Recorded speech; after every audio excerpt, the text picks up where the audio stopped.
Hello everyone, welcome to the channel the learning phase. तो friends जो है आज हमारा ईवीएस का ये 4th क्लास है। ठीक है, तो हमने ईवीएस में काफ़ी सारी चीज़ें कवर कर ली। आज हम देखेंगे हमें क्या क्या पढ़ना है। तो जो है अगर आपने वो सारे वीडियो देखे नहीं है तो प्लीज़ पहले वो सारे वीडियो देखें, ठीक है, जाके। तो ये सारी चीज़ें देखें, हमने ये सारे जो है कवर कर लिए थे। यहाँ हमने जोधपुर वगैरह, खिचड़ी, यहाँ से हमने लास्ट में ये देखा था पिचर प्लांट, ठीक है, नेपेंथिस, जो उसके बारे में हमने देखा था।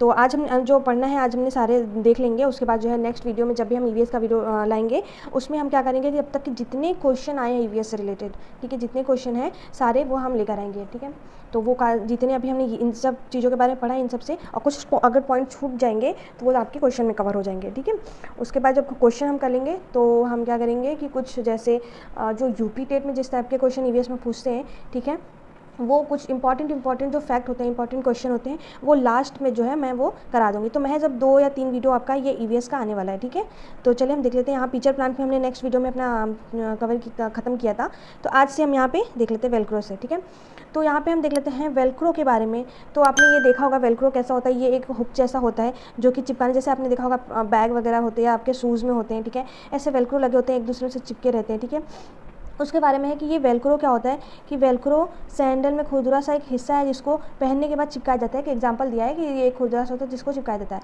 तो वेलक्रो का आविष्कार किसने किया है, याद रखिएगा कि जॉर्ज दे मिन्स्ट्रल ने 1948 में किया था। ठीक है, तो इनका ये विचार कांटों वाले बीज से आया था। तो इनका जो है ये वेलक्रो बनाने का आइडिया कहाँ से आया था, जब भी वो बाहर गए होंगे तो उनके जब गए थे बाहर, ठीक है, तो उनके जब वो घर आए तो उनके कुछ कपड़ों में, ठीक है, ये वेलक्रो के जो कुछ होते हैं जो फर होते हैं, छोटे छोटे जो बीज होते हैं, वो चिपक गए थे। तो जब वो आए तब उन्होंने अपने कपड़ों पे इन छोटे छोटे बीजों को देखा था।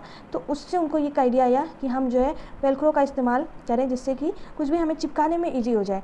तो क्या हुआ कि उन्होंने 1948 में जो है वेलक्रो का आविष्कार किया था। ठीक है, ये पॉइंट याद रखिएगा। जैसे इसके बारे में कुछ और चीज़ें बताई गई हैं, ठीक है, पौधों के बारे में ही, कि मतलब किस तरह उनको ये आइडिया आया था कि पौधे वो जो है घूम नहीं सकते हैं, पौधे घूम नहीं सकते, एक बार वे एक ही जगह पर रहते हैं। ठीक है, हमें मालूम है कि जो प्लांट होते हैं वो एक ही जगह पर रहेंगे, परंतु उनके बीज जो है लंबी यात्रा करते हैं। कैसे करते हैं, देखिए, पौधों के बीज जो है कपड़ों में चिपक कर पानी में बहकर यात्रा करते हैं। जैसे जो प्लांट्स होते हैं, जो पौधे एक जगह तो एक ही जगह स्थिर होते हैं, तो उनके बीज क्या होगा, जैसे कुछ जो है पानी में गिर गए, कुछ हवा में पानी में गिरे, पानी में बह के कहीं और चले गए, वहाँ पे जाके उनके बीज जो है पनपने लगे, बड़े हो गए, प्लांट के रूप में हो गए। ठीक है, कुछ कपड़ों में चिपक के किसी जाते हैं व्यक्ति घूमने कहीं भी, कैसे भी, तो उनके कपड़ों में चिपक के आ जाते हैं, कुछ हवा के थ्रू ऐसे उड़ते उड़ते। तो ये क्या करते हैं कि जो है इनके थ्रू जो है एक लंबी यात्रा करते हैं, एक जगह से दूसरी जगह पे ये पहुंच जाते हैं। ठीक है, तो इन चीज़ों के बारे में याद रखिएगा। ठीक है, कुछ और इंपॉर्टेंट फैक्ट देख लेते हैं कि सोयाबीन की फली जो है पकने पर फूट जाती है। ठीक है, जो सोयाबीन होती है उनकी फली कैसे होती है, पकने पर वो फूट जाती है, जिससे सोयाबीन के बीज निकल आते हैं। ठीक है, हरी मिर्च, ये इंपॉर्टेंट है, ये सारी चीज़ें। हरी मिर्च, टमाटर और आलू आपके कहाँ से ये आया है, ये आया है दक्षिण अमेरिका से। इसको याद रखिएगा, ये सीटेट में काफ़ी बार क्वेश्चन पूछा हुआ है कि जो हरी मिर्च, टमाटर, आलू दक्षिण अमेरिका से आया है। ठीक है, नेक्स्ट पॉइंट देख लेते हैं, जो पत्ता गोभी और मटर यूरोप से आए हैं। पत्ता गोभी और मटर कहाँ से आए हैं, यूरोप से आए हैं। कॉफ़ी, बीन्स और भिंडी, ये जो है कॉफ़ी, बीन्स और भिंडी जो है ये आया है अफ्रीका से। ठीक है, ये आया है अफ्रीका से। यहाँ पे देख लेते हैं कि जो गड़ीसर झील है, देखिए यहाँ पे है, जो गड़ीसर झील कहाँ पे है, ये राजस्थान में। देखिए इतना जो हमने देखा था, ये हरी मिर्च, टमाटर, आलू, ये और पत्ता गोभी, ये तीनों जो हैं, देखिए यहाँ पे ये मैं बता दे रही हूँ, ये तीनों सीटेट एग्ज़ाम में काफ़ी बार पूछे गए, इंपॉर्टेंट है। ठीक है, वैसे अब तक मैं जितना पढ़ा रही हूँ सारे सीटेट के एग्ज़ाम में आए हैं, सारे के सारे सीटेट के एग्ज़ाम में हैं। तो यहाँ पे देख लेते हैं, ये एक पॉइंट याद रखिएगा कि जो गड़ीसर झील है, ये गड़ीसर झील कहाँ पे, राजस्थान के जैसलमेर में है। वहाँ पे क्या होता है कि उस घाट पर एक स्कूल हुआ करता था, जो ये था ना आपका गड़ीसर झील राजस्थान में है। ठीक है, जो गड़ीसर झील है वहाँ पे क्या होता था कि स्कूल हुआ करता था। ठीक है, जैसलमेर में 9 झीलें थी जो एक बड़ी झील से पानी बरसने पर भरी जाती थी। ठीक है, तो मतलब मैं बता दूँ इसको, जैसे यहाँ पे क्या था, 9 झीलें थी। 9 झीलें कैसे थी, जैसे ऐसे छोटी छोटी आसपास जो है कई झीलें थी, ऐसे 9 झीलें मिलकर एक बड़ी झील बनी हुई थी। ठीक है, ऐसे करके 9 छोटी छोटी झीलें मिलकर एक बड़ी झील बनी थी, 9।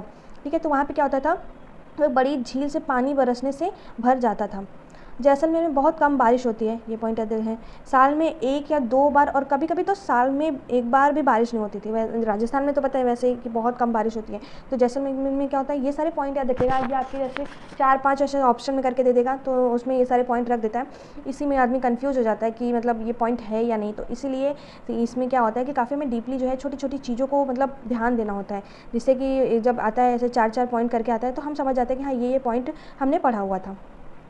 तो यहाँ पे देख लेते हैं कि जैसलमेर में जब झीलें जो है पानी से भर जाती थी तो लोग उत्सव मनाते थे और उनकी पूजा करते थे, जैसे उत्तराखंड में नई दुल्हन की पूजा होती है। ठीक है, तो ये पॉइंट भी याद रखिएगा।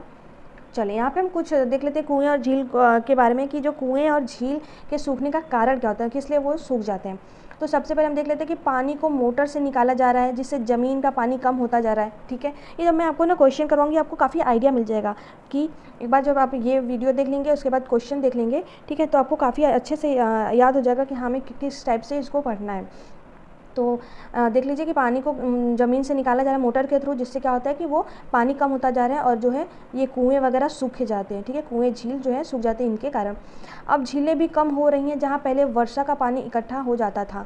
ठीक है, जो झीलें कम हो जा गई हैं। ठीक है, पहले काफ़ी झीलें बनाई जाती थी जहाँ पे वर्षा का पानी इकट्ठा होता था, तो अब वो सारी जो है बहुत कम हो गई हैं, जो इनके कारण हो गए हैं। ठीक है, कुएँ और झील जिससे सूख जाते हैं। ठीक है, चलिए यहाँ पे देख लेते हैं कि जो पेड़ होते हैं, पेड़ के चारों तरफ और पार्कों में मिट्टी को सीमेंट से ढक दिया जा रहा है, जिससे वर्षा का पानी ज़मीन में नहीं पहुँच पाता है।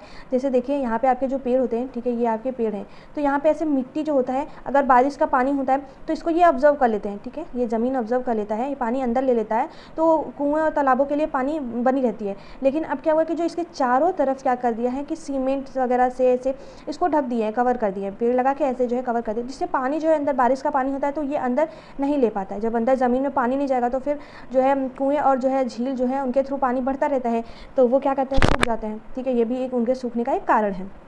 ठीक है, तो यहाँ पे हम देख लेते हैं कि 1986 में जोधपुर और उसके आसपास बारिश ही नहीं हुई। 1986 में जोधपुर और उसके आसपास बिल्कुल भी बारिश नहीं होती। फिर लोगों का ध्यान आया कि वहाँ एक पुराना कुआं या बावली है। ठीक है, कुआं या बावली है। लोगों ने पैसे इकट्ठे किया और लगभग 200 ट्रक कूड़ा निकाला गया और लोगों को वहाँ पानी मिला। मतलब देखिए कि यहाँ पे क्या था कि जोधपुर के बारे में ये 2 पॉइंट दिया है, ये आपको ध्यान रखना। ठीक है, ये जोधपुर के बारे में दिया है कि उसके आसपास जो 1986 में बिल्कुल भी बारिश नहीं थी, तो उनको ध्यान आया कि वहाँ पर क्या है, एक पुराना कुआं या बावली है। तो उन्होंने क्या किया कि पैसे इकट्ठे किए और लगभग 200, ठीक है, ये सारे पॉइंट ध्यान रखिएगा कि 200 ट्रक कूड़ा निकाला गया और लोगों को वहाँ पे फिर पानी मिल गया। ठीक है, चलिए, प्यासे जोधपुर को बावली से पानी मिला। कुछ सालों बाद वहाँ अच्छी वर्षा हुई और बावली को लोग फिर भूल गए। तो जब पानी नहीं था तो फिर उनको याद आया कि भाई वहाँ पे बावली है, तो अब पानी के लिए तो भाई कुछ ना कुछ तो करना है, बिना पानी के तो रहा नहीं जा सकता। तो उन्होंने क्या किया, वही ट्रक कूड़ा निकाला, फिर उसको साफ़ किया। तो वहाँ पर क्या था, जब साफ़ किए तो वो और गहरा हो गया और पानी उसमें वहाँ पर मिला। फिर क्या हुआ कि जब जोधपुर में बावली से पानी मिला तो बारिश यहाँ पे, फिर कुछ सालों बाद वहाँ पे अच्छी खासी जब वर्षा हुई, बारिश हुई, तो वो बावली को लोग फिर से भूल गए थे वहाँ पे। ठीक है, ये पॉइंट है। ठीक है, ये आपको याद रखना है, ये मेन पॉइंट याद रखना है कि इस टाइप के ऐसे ऑप्शन में करके 4 ऐसे पार्ट्स दे देते हैं, पूछते इसमें से कौन सा है या कौन सा नहीं है। चलिए यहाँ पे एक पॉइंट देख लेते हैं अल-बरूनी के बारे में। ठीक है, कि अल-बरूनी क्या था कि अल-बरूनी हज़ारों साल पहले उज़्बेकिस्तान से भारत आया था। अल-बरूनी कौन था, उनके बारे में बताएगा कि उनके बारे में 4 फैक्ट कौन सही है, ये बताना रहता है। तो अल-बरूनी के बारे में कुछ फैक्ट देख लेते हैं कि अल-बरूनी क्या था, हज़ारों साल पहले उज़्बेकिस्तान से भारत आया था। ये है आपका अल-बरूनी, देख लीजिए इसको। यहाँ पे अल-बरूनी ने भारत में आकर सभी चीज़ों को ध्यान से समझा और जाना कि यहाँ के लोग तालाब बनाने की कला जानते हैं और वह बड़े बड़े पत्थर और लोहे के चबूतरे झीलों के किनारे पर बनाते हैं। ठीक है, क्या है कि और वह बड़े बड़े पत्थर और लोहे के जो चबूतरे झीलों, मतलब इन्होंने एक किताब लिखी थी जिसके बारे में उन्होंने बताया था कि यहाँ के लोग बहुत ही मतलब कला जानते हैं। ठीक है, तालाब बनाने का कला, ये चबूतरे, इन्होंने इन सब चीज़ों के बारे में उसमें उसका वर्णन किया था। ठीक है, अल-बरूनी ने सारी बात को विस्तृत रूप से लिखा। यह सारी बातें 1973 में मिली एक स्टॉप पर लिखी थी। ठीक है, एक स्टॉप पर लिखी थी जो अल-बरूनी के जन्म के 1000 साल बाद मिला था। ध्यान रखिएगा, ये अल-बरूनी के बारे में कुछ पॉइंट था। चलिए यहाँ पे हम देख लेते हैं मृत सागर के बारे में। तो मृत सागर क्या होता है, का पानी सबसे ज़्यादा खारा होता है। ठीक है, यानी सबसे ज़्यादा मृत सागर का पानी खारा होता है। मृत सागर समुद्र तल से 418 मीटर नीचे होता है। जो नॉर्मल जैसे जो समुद्र होता है यहाँ पे, जो उसका तल होता है उससे कितना होता है, 418 मीटर नीचे होता है। ठीक है, नीचे होता है यहाँ पे। तो क्या होता है, मृत सागर समुद्र तल से 418 मीटर नीचे दुनिया का सबसे निचला बिंदु कहा जाने वाला सागर है। इसे खारे पानी की सबसे निचली झील भी कहते हैं। इसे क्या कहते हैं, जो खारे पानी की सबसे निचली झील भी मृत सागर को बोलते हैं। ये अमृत नहीं होगा, मृत होगा, इसको ये हटा दीजिए। हाँ, ये जो मृत सागर के 1 लीटर पानी में देखिए कितना 300 ग्राम, ये पॉइंट ध्यान रखिएगा, ठीक है, कि 300, देखिए जो मैं रहता है ना, मैं वो बताती रहती हूँ आप लोगों को किस पे ज़्यादा आपको ध्यान देना है। तो 1 लीटर पानी में 300 ग्राम तक नमक मिलता है। मृत सागर के 1 लीटर पानी में कितना ज़्यादा, सोचिए कितना ज़्यादा वो मृत सागर सॉल्टी है, कितना ज़्यादा ये नमकीन है। इस पर क्या होता है कि जो मृत सागर के पानी का घनत्व ज़्यादा होने के कारण लोग उसमें डूबते नहीं हैं, ठीक है, और उसकी सतह पर तैरते रहते हैं। जब 1 लीटर पानी में 300 ग्राम जो है सॉल्ट आपको मिलेगा, कितना ज़्यादा सॉल्टी होता है, कितना ज़्यादा इसका घनत्व भी कितना ज़्यादा हो जाता है, ठीक है, इसकी डेंसिटी बहुत ज़्यादा हो जाती है, जिससे क्या होता है कि इसमें लोग डूबते नहीं हैं, उसमें लोग क्या करते हैं, सतह पर ही उनके तैरते रहते हैं। चलिए यहाँ पे ये देखिए आपका मृत सागर है, देखिए कैसे ये जो है ये सतह पे, यहाँ पे मैं दिखा देती हूँ, देखिए ये जो है ये सतह पे ऐसे तैर रहा है। यहाँ पे इसमें क्या होता है, लोग डूबते नहीं, क्योंकि बहुत ज़्यादा सॉल्टी होता है, जिससे इनका डेंसिटी बहुत ज़्यादा हो जाता है, इनका घनत्व बहुत बढ़ जाता है। चलिए ये मृत सागर हो गया। अब हम कुछ और देख लेते हैं यहाँ पे कि 1930 में दांडी मार्च का आयोजन किया गया। यह आयोजन इसलिए था क्योंकि भारतीयों को समुद्र से नमक बनाने की इजाज़त नहीं थी, ठीक है, तो वो नमक कानून के लिए दांडी मार्च का आयोजन किया गया था 1930 में, गांधी जी ने किया था। दांडी यात्रा कहाँ से कहाँ हुई थी, अहमदाबाद से गुजरात के समुद्र के किनारों तक चली थी, अहमदाबाद से गुजरात के समुद्र के किनारे ये चली थी। चलिए यहाँ पे और कुछ पॉइंट हम देख लेते हैं, जैसे मलेरिया के बारे में, ये काफ़ी बार सीटेट में पूछा गया है, ये सीटेट वालों का फेवरेट क्वेश्चन भी रहा है अब तक का। तो यहाँ पे देख लेते हैं कि मलेरिया में बुखार, कंपकपी और ठंड के साथ आता है, जो कंपन होने लगता है, ठीक है, कंपन होने लगता है। तो मलेरिया में क्या होता है, बुखार, कंपन के और ठंड के साथ आता है। तो मलेरिया की दवा जो है सिनकोना पेड़ की छाल से बनाई जाती है, किसकी, सिनकोना पेड़ की छाल से बनाई जाती है। यहाँ पे देखिए कि लोहा या आयरन हमें गुड़, आंवला और बहुत सी हरे पत्ती वाली सब्जियों से मिलता है। यहाँ पे देख लेते हैं, जो एल्गाई होता है या शैवाल एक तरह का जलीय पौधा है जो बरसात के मौसम में होता है, जिसको हम जैसे काई नहीं बोलते हैं, जो बारिश होता है तो ग्रीन ग्रीन ग्रीन ग्रीन ऐसे आपके फर्श वगैरह पे मतलब ज़मीन पे हो जाते हैं, या कहीं जहाँ पे भी बारिश का पानी गिरता है उसको जो है बहुत जगह काई भी बोलते हैं, तो वही होता है शैवाल, एल्गाई, एक तरह का जलीय पौधा होता है जो बरसात के मौसम में होता है। यहाँ पे देखिए ये भी इंपॉर्टेंट है कि रोनाल्ड रास ने सबसे पहले बताया कि मलेरिया मच्छरों से फैलता है, यानी जो है मलेरिया जो किससे फैलता है, मच्छरों से फैलता है, और किसने इसकी खोज की थी, तो होता है रोनाल्ड रास ने, ठीक है। मलेरिया एक कोशिका वाला पैरासाइट्स यानी परजीवी से होता है, जिसे प्लाज्मोडियम कहते हैं। मलेरिया क्या होता है कि एक कोशिका या पैरासाइट्स परजीवी से होता है, जिसे क्या बोलते हैं, प्लाज्मोडियम बोलते हैं। तो ये सारे पॉइंट आपको ध्यान में रखने हैं, क्योंकि यही सारे पॉइंट आपके एग्जाम में पूछेंगे। तो मलेरिया के परजीवी का वाहक मादा एनाफिलीज मच्छर है, ठीक है, इसका वाहक क्या होता है, मादा एनाफिलीज मच्छर है, जिसके पंख गहरे और धब्बेदार होते हैं, जिसके पंख जो है गहरे और धब्बेदार होते हैं। ये हमने मलेरिया के बारे में इतने पॉइंट पढ़ लिए थे।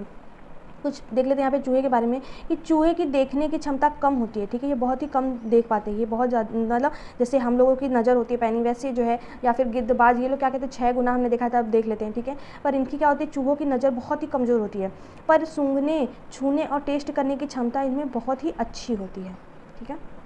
चलिए यहाँ पर हम और देख लेते हैं, नागपुर के लोग दालों में चीनी डालकर खाते हैं। ये दालों में ही नहीं, यहाँ नागपुर या इधर आपका जाइए महाराष्ट्र के साइड में, जितने भी मतलब उधर खास करके उधर जो है हर जगह जो चीनी डाल के अपने खाने में जो है डालकर खाते हैं। तो यहाँ पे दिया है कि नागपुर के लोग क्या करते हैं, दाल में चीनी डालकर खाते हैं। डांस में हाथ और चेहरे के जरिए भावनाएं दिखाई जाती हैं, जिन्हें हम मुद्रा या भाव कहते हैं। जो हाथ है चेहरे से जो है डांस करते हैं, दिखाते हैं, मैं यहाँ पे पिक भी आपको दिखा दूँ, उन्हें क्या कहते हैं, भाव कहते हैं, ठीक है। तो ये देखिए, ये अपने एक्सप्रेशन से और अपने हाथों से जो मुद्राएं दिखा रही हैं, भाव दिखा रही हैं, ये चेहरे की भावनाएं प्रकट करती हैं, वो क्या हमारी कहलाती हैं, वो एक भाव कहलाता है, ठीक है। तो यहाँ पे हम देख लेते हैं, जो उल्लू की गर्दन होती है वो पीछे तक घुमा सकती है, ये 180 डिग्री घुमा सकता है उल्लू, जो ये उल्लू होता है, ठीक है, ये जो है अपना जो है सर जो है एकदम पूरा पीछे तक यानी 180 डिग्री पूरा रोटेट कर सकते हैं। चलिए यहाँ पे देखा, पक्षियों के पंख उन्हें उड़ने में मदद करते हैं और गर्माहट भी देते हैं। पक्षियों के पुराने पंख झड़ते रहते हैं और नए पंख आते रहते हैं, ये पॉइंट भी ध्यान में देखिएगा। चलिए अब हम कुछ ब्रेल लिपि के बारे में पढ़ लेते हैं, कि ब्रेल लिपि एक मोटे कागज़ पर लिखी जाती है, जिसमें एक नुकीली चीज़ से बिंदुओं को उभारा जाता है। मैं एक बार सबसे पहले आपको ब्रेल लिपि दिखा दूँ। यहाँ पे देखिए ये है, ऐसे कागज़ पे जो है ऐसे उभरे हुए कुछ पॉइंट ऐसे रहते हैं, यही आपके क्या कहलाते हैं, यही होते हैं आपके, ये जो है ये आपके जो है ब्रेल लिपि कहलाते हैं। जिनको लोग, जिनकी आँखें नहीं होती, खास करके उनके लिए है, तो ये जो है इनके थ्रू पढ़ते हैं, जिनको पढ़ने का शौक़ होता है उनके लिए है। चलिए तो इनमें हम देख लेते हैं ब्रेल लिपि के बारे में, कि ब्रेल लिपि एक मोटे कागज़ पर लिखी जाती है, जिसमें एक नुकीली चीज़ से बिंदुओं को उभारा जाता है, ठीक है। ये जो बिंदु हमने देखा था ऐसे ऐसे, ऐसे उभारा जाता है। तो ब्रेल लिपि में उभरे हुए बड़े बिंदुओं पर उंगलियों के सहारे इसे पढ़ते हैं, ठीक है। तो वो देख नहीं पाते तो इनको ऐसे छू के ऐसे टच करके जो है वो इनको पढ़ते हैं। ब्रेल लिपि लिखावट उन लोगों के लिए होती है जो आँखों से देख नहीं सकते, वह उन्हीं बिंदुओं को छू कर समझते हैं कि क्या लिखा हुआ है। ब्रेल लिपि कौन इसकी खोज किसने की थी? ब्रेल लिपि जो है लुइस ब्रेल, जो कि फ्रांस के थे, उनके नाम पर इस लिपि का नाम रखा गया, ठीक है। लुइस ब्रेल की पढ़ाई में बहुत रुचि थी, तो वह पढ़ने लिखने के लिए विभिन्न नए तरीके सोचने लगे। उन्होंने जो तरीका निकाला बाद में उसे ब्रेल लिपि स्क्रिप्ट के नाम से जाना गया था, ठीक है। चलिए, यह स्क्रिप्ट जो है यहाँ पे दिखाती हूँ ये पॉइंट कि यह स्क्रिप्ट क्या होता है, 6 बिंदुओं पर आधारित थी। अब यह कंप्यूटर के प्रयोग में भी लिखी जा सकती है, ठीक है। अगर आप बच्चों को ब्रेल स्क्रिप्ट के बारे में बताएंगे और समझाएंगे तो वह उसे अच्छे से समझ पाएंगे। शुरुआत में बर्तन पत्थर या चिकनी मिट्टी के बनाए जाते थे, ये जो है इंपॉर्टेंट नहीं है, ठीक है। चलो, ये हमारा हो गया था ब्रेल लिपि के बारे में आपने देखा। यहाँ पे कुछ इंपॉर्टेंट पॉइंट देख लेते हैं कि जो श्रीनगर में प्रसिद्ध कहवा चाय बनाई जाती है, डल लेक जो कहाँ पे है, डल लेक आपका श्रीनगर में है, काफ़ी फेमस है वहाँ का। शिकारा जो है नाम की नाव जो है टूरिस्ट डल लेक में एंजॉय करते हैं। एक शिकारा हो जाता है, ये क्या होता है, एक तरह का नाव होता है जो टूरिस्ट डल लेक में एंजॉय करते हैं। हाउस बोट श्रीनगर में पाई जाती हैं, जो ठीक है वो एक बोट यानी नाव पे एक घर जैसा होता है जिसको हाउस बोट बोलते हैं, क्या होता है, श्रीनगर में पाई जाती है। पक्षी कीड़ों को खाकर फलों की कीड़ों से को बचाते हैं। पक्षी कीड़ों को खाकर कीड़ों से फलों को बचाते हैं। यहाँ पे हम देख लेते हैं बज्जू नामक गांव कहाँ पे स्थित है। बज्जू नामक गांव राजस्थान में है। मैप को समझने के लिए सिंबल्स की समझ होना बहुत ज़रूरी है। रीयूज वाटर के बारे में डिस्कशन करने से बच्चों में जल संरक्षण के प्रति जागरूकता आएगी, ठीक है। चलिए, यहाँ पे हम देख लेते हैं कि जो हांगकांग में सांप खाए जाते हैं, इसके सूप को क्या बोलते हैं, इसके सूप को लिंग हु फेन बोलते हैं। जो हांगकांग होता है वहाँ पे सांप खाते हैं, इसके सूप को लिंग हु फेन कहते हैं। कश्मीर में सरसों के तेल में बनी मछली को पका कर खाते हैं, ठीक है। ध्यान रखिएगा ये पॉइंट को कि सरसों के तेल में मछली को पका कर खाते हैं, जबकि गोवा में नारियल के तेल में मछली को पकाते हैं। कश्मीर में सरसों के तेल में और गोवा में नारियल के तेल में, ध्यान रखिएगा इसको। टेपिकोआ एक प्रकार का फल है जो केरल में उबाल कर खाया जाता है, ठीक है। हमिंग बर्ड की चोंच सुई की नोक जैसी होती है। कबूतर की चोंच गुलाबी और पंख जो है ग्रे रंग के होते हैं। इनके बारे में ध्यान रखिएगा। यहाँ पे हम कुछ घर के बारे में देख लेते हैं कि जो असम में घर ज़मीन से 10 से 12 फुट जो ऊपर होते हैं, हमने देखा था स्टार्टिंग में, ठीक है, कि इनके घर जो है 10 से 12 फुट ऊपर होते हैं और यह बाँस से बनाए जाते हैं और घर के अंदर भी लकड़ियों का ही प्रयोग होता है, ठीक है, क्योंकि वहाँ पे काफ़ी वर्षा होती है जिससे कि वो 10 से 12 फुट तक जो है घर को बनाते हैं और लकड़ियों से बनाते हैं ताकि उनको ज़्यादा जो है वेस्टेज का सामना ना करना पड़े। तो असम में क्या होता है, घर की ऊंचाई पर बनाए जाने का कारण यह है कि असम में भारी बारिश होती है जिसके कारण घर में पानी भरने का खतरा जो है कम रहता है, ठीक है। मनाली में देख लेते हैं असम के घरों के बारे में। हमने देखा मनाली में घर जो है किस तरह के होते हैं। मनाली में जो है पत्थर और लकड़ी दोनों से बने घर बनते हैं यहाँ, और यहाँ पे क्या होता है, बारिश के साथ साथ बर्फ़ भी पड़ती रहती है। राजस्थान का घर देखते हैं कि जो राजस्थान में मड जो कि एक प्रकार की गीली मिट्टी है उसके घर बनाए जाते हैं और छत झाड़ियों से बनी रहती है, ठीक है, ये राजस्थान का है। चलिए, यहाँ पे राजस्थान में मड जो एक प्रकार की गीली मिट्टी में देखा था। जो राजस्थान के लोग क्या करते हैं, टैंक को टंका कहते हैं। टैंक को क्या कहते हैं, टंका कहते हैं। राजस्थान के लोग अपने घर में के आंगन में गड्ढा बनाते हैं। राजस्थान के लोग जो है छत को ढलानदार बनाते हैं जिससे वह बारिश के पानी को इकट्ठा करने और उसका प्रयोग दैनिक जीवन में करते हैं। तो ये है आज का जो है लास्ट वीडियो, ठीक है। तो यहाँ पे आपका ये वीडियो अब खत्म होता है, यानी ईवीएस जो है पूरा कंप्लीट होता है। इसके पहले काफ़ी सारे जो हमने पॉइंट डिस्कस कर लेते हैं, तो अगर आपने नहीं देखा तो प्लीज़ वो सारे देख लीजिएगा। और नेक्स्ट वीडियो जब हम ईवीएस का लेकर आएंगे तो उसमें जो प्रीवियस अब तक के जितने क्वेश्चन ईवीएस में पूछे गए हैं, ठीक है, वो सारे मैं लेकर आऊँगी, ठीक है, उसको डिस्कस करेंगे। तो अगर वीडियो पसंद आया तो प्लीज़ वीडियो को लाइक करें, शेयर करें और सब्सक्राइब करें, ठीक है, और ज़्यादा से ज़्यादा लोगों को प्लीज़ शेयर करें। So thank you so much.